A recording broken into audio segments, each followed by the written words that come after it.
사람들이 가장 많이 물어본 현실 질문 7가지. 캐나다는 왜 갔나요? 그러니까 우리도 애들 영어 때문에 간 거지. 그러니까 뭐 대부분 뭐 오는 가족들이 뭐 애들 영어나 뭐 대학교 뭐 이민 때문에 오는데 뭐 영어 때문에 오는 가족들이 좀 많긴 했었어. 우리는 이제 애들 스피킹 때문에 1년 목표로 했던 거고 이제 결과적으로 1년으로는 좀 부족하다 생각해서 3개월 정도 더 보내고 15개월 비자 기간 다 채우고 들어왔어. 그러니까 아무래도 영어가 결국 언어인데 실제로 부딪혀서 듣고 말하고 해야 빨리 늘 거잖아. 애들이 한국에서 영어 학원만 다녀서는 좀 아쉬운 게 너무 많은 것 같다고 생각했었고, 애들이 영어권 국가에 직접 가서 살아보는 게 좋겠다 싶어서 애들 엄마랑 결정하게 됐고, 애들이 한국에서 3학년, 1학년 이제 다니면서 이제 1학기 마치고 이제 캐나다로 떠난 거고, 이제 현지에서는 이제 4학년, 2학년 마치고 돌아온 거야. 영어 공부는 어떻게 했나요? 나는 거기서 사설 어학원을 다닌 거고, 애들은 공립 초등학교를 다닌 거야. 그러니까 내가 간 곳이 그 캐나다 노바스코샤라는 주였는데, 그러니까 여기는 부모가 학생 비자로 체류하면서 공부를 하면 애들이 공립 초등학교를 무료로 다닐 수가 있어. 그러니까 보통 사람들은 부모가 컬리지 이상의 학교나 뭐 대학을 다녀야 된다고 생각하는데, 그러니까 여기는 진짜 사설 어학원만 다녀도 애들이 공립 초등학교를 무료로 다닐 수가 있는 거야. 뭐 자녀가 2명이든 뭐 3명이든 다 무료야. 그리고 이거는 주마다 좀 다르고 또 부모나 애들 뭐 학업 경향에 따라서도 좀 생각해야 될 부분이라서 아마 잘 알아보고 결정해야 될 거야. 근데 지금 아마 유학을 고민하고 있는 사람이라면 아마 지역 선택을 하는 데 있어서 아마 가장 중요한 부분이지 않을까. 근데 나 같은 경우는 1년 뒤에 반드시 돌아올 거란 뭐 계획으로 준비를 했던 거라서 뭐 나는 오로지 애들 영어 교육만 집중하려고 했던 거고 그다음에 내 학업 스트레스는 제일 낮은 방법을 택한 거고. 그러니까 부담 없이 그냥 어학원 다니면서 애들만 케어한 거지. 근데 뭐 혼자 애들 키워보니까 뭐 애들 챙기기도 바쁜데 무슨 내 공부야. 그러니까 이제 나 같은 사람이 있는 거고. 뭐 나처럼 애들 영어만 뭐 우선시 하겠다 하면 그냥 내가 갔던 방법이 아마 나쁘지는 않을 거야. 아이들 영어 공부는 얼마나 준비해서 갔나요? 그러니까 사실 우리는 나름 준비는 엄청 많이 했던 것 같아. 그러니까 애들 둘 다 뭐 영유 나온 것도 있고 뭐 그 이후에는 뭐 영어학원도 거의 끊지 않고 계속 다녔던 거고. 그러니까 큰애 같은 경우는 뭐 영어학원만 2개씩 다닌 적도 많고. 그리고 우리는 1년 단기로 가는 거였고, 그러니까 스피킹에 집중하자고 했던 케이스인데, 뭐 예를 들어 뭐 준비 하나도 안 하고 가서 뭐 적응하는데 몇 달 시간 보내면 뭐 너무 돈 아깝잖아. 그러니까 캐나다 생활이 뭐 숨만 쉬어도 한 달에 5, 600은 그냥 나가는데, 그뭐 적응하다 몇 달 날리면 뭐 얼마나 아깝겠어. 뭐 2, 3년 뭐 이렇게 여유 있게 준비해서 간다면 뭐 좀 다를 수도 있긴 한데 근데 우리는 계획된 기간이 너무 짧았던 터라서 그러니까 최대한 준비해서 가는 게 맞다고 생각하고 그러니까 가기 전에 뭐 진짜 영어에만 집중을 많이 했던 것 같아. 캐나다 가서 다행히 애들이 학교에서 바로 뭐 친구들도 쉽게 사귀고 뭐 수업도 잘 적응해서 뭐 결과적으로 내가 편했던 거지 뭐. 그러니까 보통 학교에서 언어가 조금 부족한 친구들을 모아서 EAL이라고 따로 수업도 하긴 하는데, 그러니까 우리 애들은 뭐 그 과정 하지는 않았어. 그러니까 나도 처음에 이제 애들이 적응 못할까 봐 학교에 이제 그런 수업이 있다는 걸 알게 되고, 뭐 거기에 넣어줄 수 있냐 이렇게 물어봤었는데, 뭐 다행히 학교에서는 뭐 우리 애들이 뭐 그 수업을 들을 정도는 아니라고 이렇게 답변을 해줬어. 그러니까 가기 전에 준비는 뭐 가능한 많이 하는 게 뭐 바람직하겠지. 그리고 애들이잖아.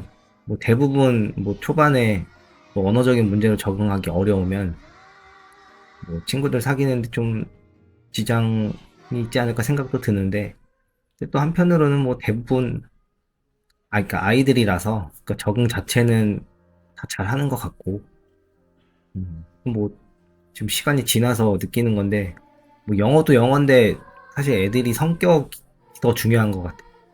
그러니까 너무 뭐 소극적이거나 뭐 내성적이고, 그러니까 사람 사귀는 것 자체를 너무 어려워한다면 뭐 많이 힘들지 않을까. 그러니까 영어도 영어인데, 그러니까 우리 애가 잘 적응할 수 있을지, 그러니까 그거도 잘 판단해야 될 문제인 것 같아. 15개월 후 아이들 영어 실력은 얼마나 늘었나요? 애들 영어 정말 많이 늘었어. 근데 안 늘 수가 없어. 그러니까 물론 애들마다 뭐 개인차도 다 있긴 한데, 가기 전에 비해서 애들이 영어 사용하는 건 정말 많이 편해졌어. 그러니까 영어로 대화하고, 지금은 뭐 영화도 다 영어로 보고, 그게 익숙해졌고, 뭐 원서 읽고, 뭐 가끔 친구들하고 메일도 주고받고, 또 캐나다 친구랑 지금 주기적으로 영상 통화도 하고 있는데, 뭐 전혀 불편해하지 않아. 애들이 캐나다에서 하루 종일 영어 사용하는데 안 늘 수가 없어. 뭐 아침 8시 반에 스쿨버스로 학교 가고, 오후 3시 반쯤에 집에 왔거든. 그러니까 집에 있어봤자 뭐 지들끼리 말한다고 해서 영어가 늘 것도 아니고, 그렇다고 내가 뭐 가르쳐 줄 것도 아니잖아. 나는 그냥 무조건 데리고 나갔어, 밖에. 그러니까 사람 모이는 곳에는 그냥 매일 찾아갔어. 그러니까 보통 도서관에서 이제 애들 위한 이런 프로그램들 많거든. 그런 데는 그냥 꼭 가고, 그냥 무료 이런 이벤트, 그런 행사들 다 찾아다니고, 또 운동하는 데도 가고, 그냥 애들이 영어에 노출될 수 있는 그런 환경만 만들어줬어. 뭐 그랬더니 뭐 자연스럽게 말하는 거는 뭐 내가 예상했던 것보다는 좀 빨리 늘었던 케이스인 것 같아. 가족이 다 같이 갔나요? 아니, 나 혼자 애들 둘하고 갔어. 그러니까 처음에 갈 때는 그 엄마가 따라와서 같이 뭐 집도 정리하고, 그 아이들 처음에 뭐 학교 갈 때, 학교 갈 준비, 아이들 적응할 수 있게 좀 도와줬고, 그리고 중간에 방학 때는 와서 우리 같이 여행도 하고, 또 애들하고 같이 시간도 보내고, 그러고 한국 돌아왔고. 그러니까 대부분의 케이스는 엄마가 애들하고 오는 경우가 제일 많고, 지금 나처럼 아빠가 애들하고 오는 경우나 뭐 부모 둘 다 오는 경우는 그냥 흔하진 않았어. 그러니까 우리도 처음에 고민 많이 했는데, 그러니까 애들 엄마도 생각이 그래도 둘 중 한 명이 간다면 그래도 내가 가는 게 나을 것 같다고 해서 일단 그렇게 결정을 했고, 뭐 덕분에 애들 엄마는 뭐 1년 동안 육아해서 탈출했지. 근데 이거 진짜 애들하고만 살아보니까 애들 밥하고 빨래하고 셔틀하고 또 도시락 싸고 간식 싸고 이거 진짜 힘들어. 아빠 혼자 온다면 정말 각오하고 와야 돼. 그리고 갔다 와서 사람들 대부분 질문이 뭐 재미있었냐? 좋았냐? 뭐 이런 질문 되게 많이 받았는데 뭐 빡세. 물론 재미도 있었지. 근데 혼자 애 보는 거 쉽지 않아. 정말 빡세. 캐나다 자녀무상 교육 후 준비는 어떻게 했나요? 준비는 나도 검색을 통해서 알게 된 유학원 통해서 준비했고, 대부분 이제 자녀 무상 교육 뭐 이런 단어로 유학원들이 마케팅을 하더라고. 나도 이제 그게 뭔지 좀 알게 되고, 이제 캐나다 가기로 이제 마음 먹고, 한 9개월에서 한 10개월 정도부터 이제 준비를 했었던 것 같아. 그리고 유학원에서 이제 정착 서비스라는 거가 있는데, 이제 보통 현지에 도착해서 꼭 필요한 것들, 뭐, 대표적으로 뭐 집이나, 뭐 애들 학교 입학 절차, 그 다음에 뭐 차를 사거나 하는 거. 이제 그런 도움을 받는 서비스인데, 이거 아마 대부분 유학원에 이런 게 있어. 그리고 뭐 내가 아무리 영어를 잘한다고 해서 뭐 집이나 이런 것들은 미리 준비할 수 없는 것 같아. 뭐 거기 도착해서 뭐 내가 호텔이나 에어비앤비 살면서 집을 구하겠다 뭐 가능은 한데 뭐 그런 케이스가 많은 것 같진 않아. 그냥 조금 뭐 비용이 들더라도 뭐 유학원에서 유학원 통해서 뭐 이렇게 다 미리 준비하는 게 뭐 정신건강에도 좋지 않을까 생각되고, 그 다음에 우리도 가기로 결정한 다음부터는 애들 영어 준비는 더 신경 썼어. 그러니까 우리도 가기 전에 알게 된 건데, 캐나다에 교과서가 없다는 거야. 그래서 아이들이 이제 해당 학년에서 뭘 배우는지를 모르니까 이제 어떻게 알 수 있는지 알아보다가 이제 캐네디언 커리큘럼이라는 책이 있다는 걸 알게 됐어. 그래서 한국에서 이제 그 책을 구해서 이제 애들한테 미리 준비를 시켰고, 그러니까 그 책은 뭐 엄마 아빠들은 알겠지만 우리나라 뭐 전과 같은 뭐 그런 책이야. 그러니까 해당 학년별로 책이 나눠져 있고, 그러니까 내용도 간결하게 뭐 개념 설명돼 있고 뭐 문제도 좀 있고. 그래서 그 책을 미리 준비하고 캐나다에 갔어. 그러니까 우리 애들이 뭐 국제 학교를 다니거나 그런 건 아니라서, 그러니까 수업 분위기도 따라가는 것도 어려울 수 있는데, 또 수업 내용까지 또 적응 못하면 애들이 너무 힘들잖아. 그래서 가능한 내가 가기 전에 뭐 한국에서 할 수 있는 거 알아보다가 뭐 캐네디언 커리큘럼이라는 책이 있다는 걸 알아서 이제 그 책을 이제 미리 공부하고 간 거지. 또 가서 알게 된 건데, 그러니까 보통 나처럼 이런 것들을 다 모두 다 준비하고 올 거라고 생각했는데, 그러니까 생각보다 이런 책이 있는지 모르는 엄마들도 많았던 것 같아. 그래서 지금 준비한다고 하면은 나는 이 책을 꼭 준비하라고 이렇게 꼭 추천하고 싶어. 캐나다 생활 비용은 한 달에 어느 정도 지출했나요? 그러니까 월 평균 안 써도 5, 600 이상은 썼던 것 같아. 근데 여기에 어학원 비용 같은 경우는 보통 이제 1년을 40주로 보고 보통 한 1,200, 300 정도 들거든. 근데 이것도 월 평균으로 따지면 이제 100만 원이 넘는 돈이야. 그 다음에 생활비에서 가장 큰 부분이 이제 집 렌트비. 그러니까 우리 집 같은 경우는 투룸 기준으로 한 달에 220만 원 정도 됐었고, 그다음에 뭐 여기에 전기, 뭐 인터넷, 핸드폰, 뭐 이런 거 따지면은 월 평균 250만 원 정도. 그 다음에 다음으로 비싼 게 뭐 차량 유지비. 그러니까 나 같은 경우는 한 2,700만 원 정도짜리 중고차를 사서 다시 2천에 팔았어.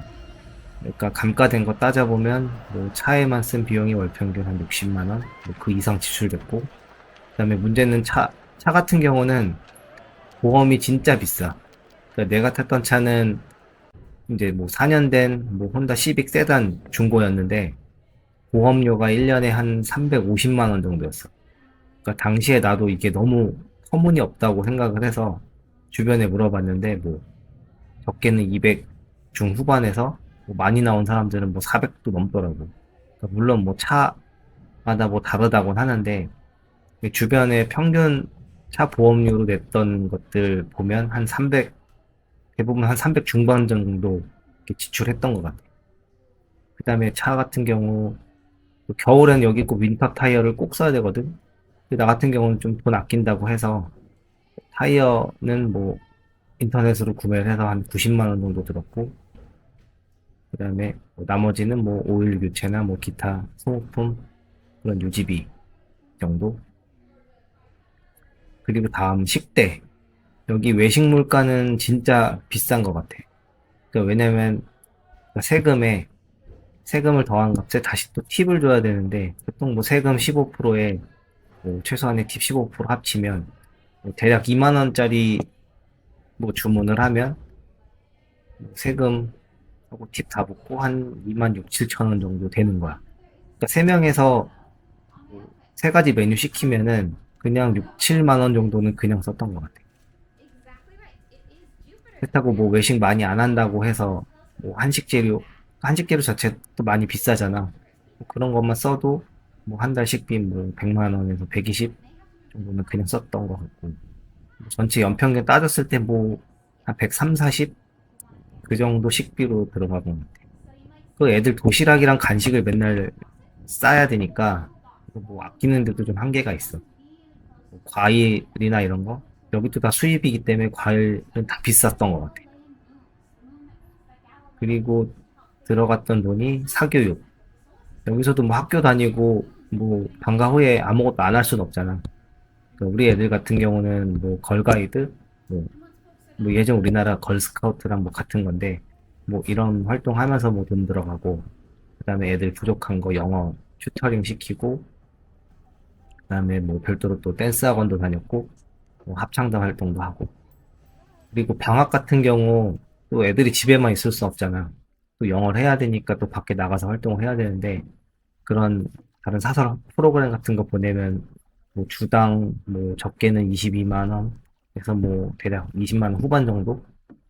근데 이런 것도 방학이 기니까 뭐 한 달 내내 보내면 그냥 한 사람당 100만 원이 넘게 들어갑니다.